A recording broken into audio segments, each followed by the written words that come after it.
Allez, c'est parti pour la deuxième partie de ce 12h30 et on va parler performance sportive, dépassement de soi et solidarité avec notre invité François Dutry. Bonjour. Bonjour. Vous nous avez rejoint aujourd'hui pour parler de ces défis personnels que vous allez entreprendre sous ce terme générique d'Ultra Challenge.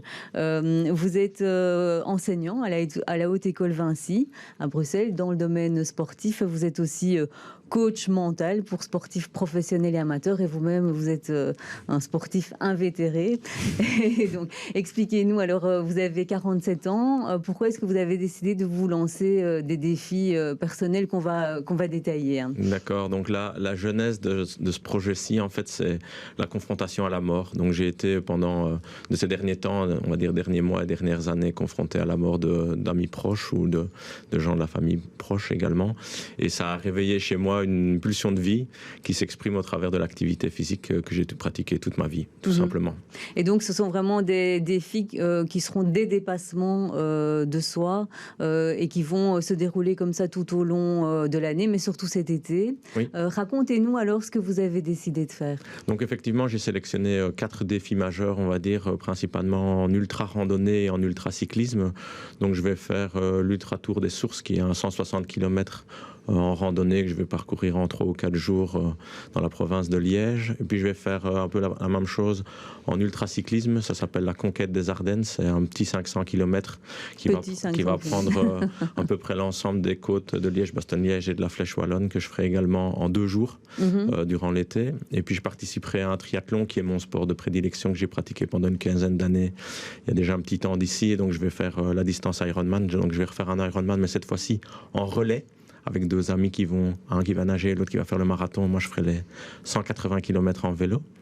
Et puis, il y a un 4e défi qui est un défi un peu fil rouge, on va dire, qui est la participation aux différents relais pour la vie organisés par la Fondation contre le cancer. Et donc, je vais participer à 6 relais pour la vie, avec au total l'intention de parcourir 290 km, dont 100 km en 24 heures au relais pour la vie à Charleroi. Alors, vous avez beaucoup utilisé le terme ultra pour parler de performance, ultra-cyclisme, ultra-course.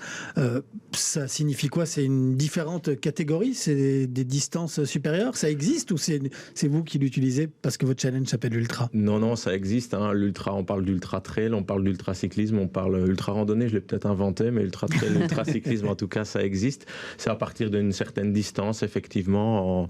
En trail, on va parler au-delà de 100 km. On parle d'ultra. Souvent en cyclisme, on parle d'ultra au-delà de 300 km.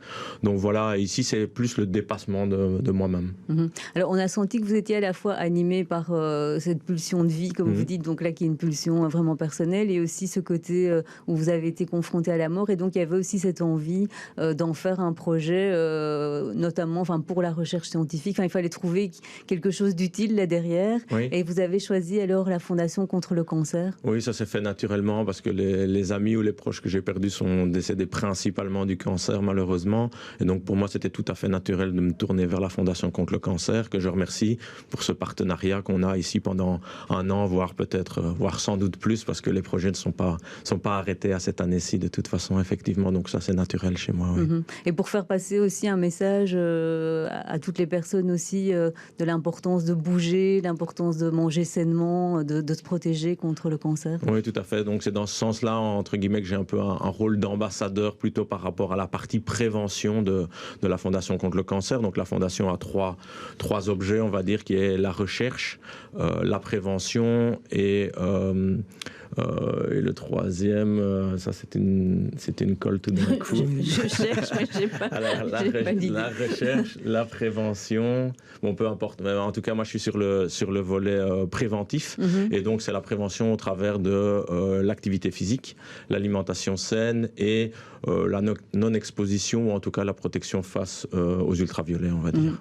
Alors, si on vous reçoit si tôt au mois de mai, c'est aussi parce que finalement, ce challenge va démarrer rapidement aux 20 km de Bruxelles. Ce sera un peu le lancement de... Oui, tout à fait. Donc, en fait, l'idée, c'était aussi d'avoir une dimension sociale et pas exclusivement personnelle à faire mes défis dans mon coin.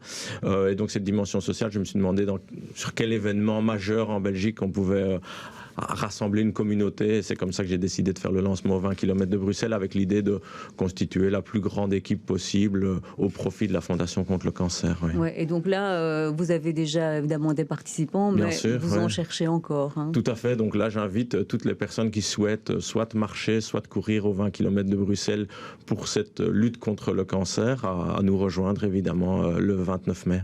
Et pour vous, 20 km, vu que vous faites de l'ultra, c'est une petite promenade en fait. Quoi. Oui, donc ce jour-là, c'est pas un défi, c'est pas un défi personnel, c'est pas un dépassement de soi, c'est plutôt un défi et un dépassement dans l'organisation générale de cette constitution de l'équipe et de l'organisation logistique ce jour-là, on va dire. D'accord, donc c'est de la logistique, c'est pas du sport pour vous les 20 km. Si, c'est du sport, mais ça restera un petit entraînement, effectivement.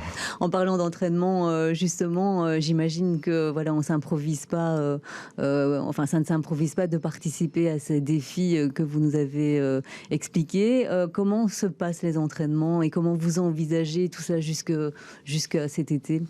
Alors les entraînements, j'ai un peu changé ma manière de m'entraîner, c'est-à-dire qu'à l'époque, je m'entraînais quand je faisais du triathlon plutôt pour la compétition face aux autres, on va dire. Et ici, je suis plutôt dans le dépassement de moi et le défi par rapport à moi-même. Et donc, j'ai pris le pli de m'entraîner en fait chaque fois que c'est possible. Donc, j'ai des anecdotes comme ça. La semaine passée, où il y a une dizaine de jours, je souhaitais aller luncher chez mon père. C'est à 90 km de Bruxelles.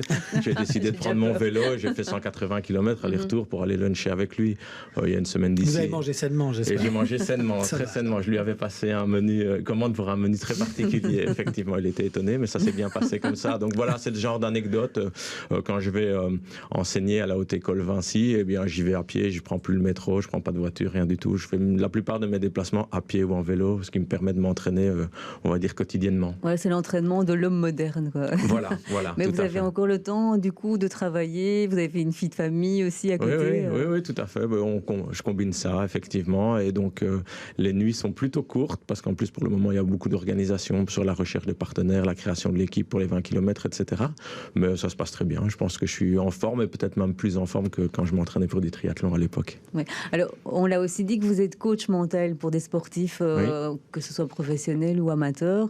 Le mental, il est indispensable. Enfin, je veux dire, c'est surtout par le mental qu'on gagne et qu'on y arrive.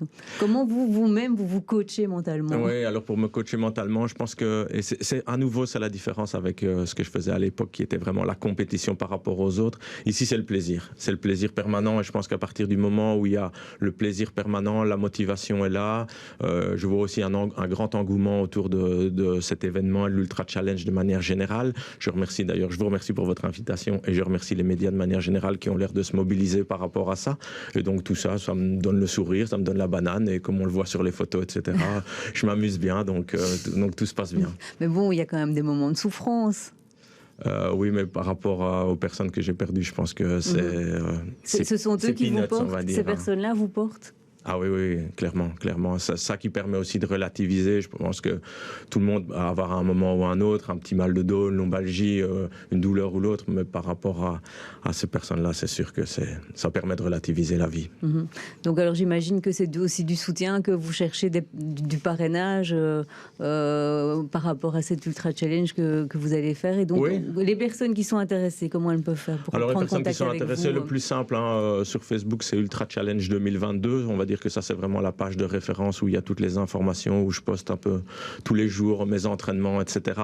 Ou sinon sur LinkedIn ou sur Instagram, François Dutry, c'est assez simple. Je pense que là, ça commence à bien faire le tour, donc ça va être facile. Ok, bah évidemment, on suivra en plus, on vous suivra et vous nous donnerez des nouvelles. Vous suivrez à distance, on précise. Non, vous êtes les bienvenus aux 20 km de Bruxelles. Aux 20 km et même après, tout ce que vous allez faire, vous invitez les gens à un moment à vous rejoindre, à faire quelques kilomètres. Tout à fait. Donc dans un premier temps, ce que j'avais proposé, c'était d'inviter les gens à ce qu'ils viennent sur les différents défis. Et je me suis rendu compte qu'en termes de logistique, ça allait pas être simple à organiser. Donc c'est pour ça que maintenant le fil rouge est vraiment sur les relais pour la vie. Et donc l'invitation, elle est vraiment lancée. En fait, il y aura l'équipe Ultra Challenge qui est créée pour les 20 km de Bruxelles, va être pérenne et va être également présente sur les relais pour la vie tout au long de cette édition 2022.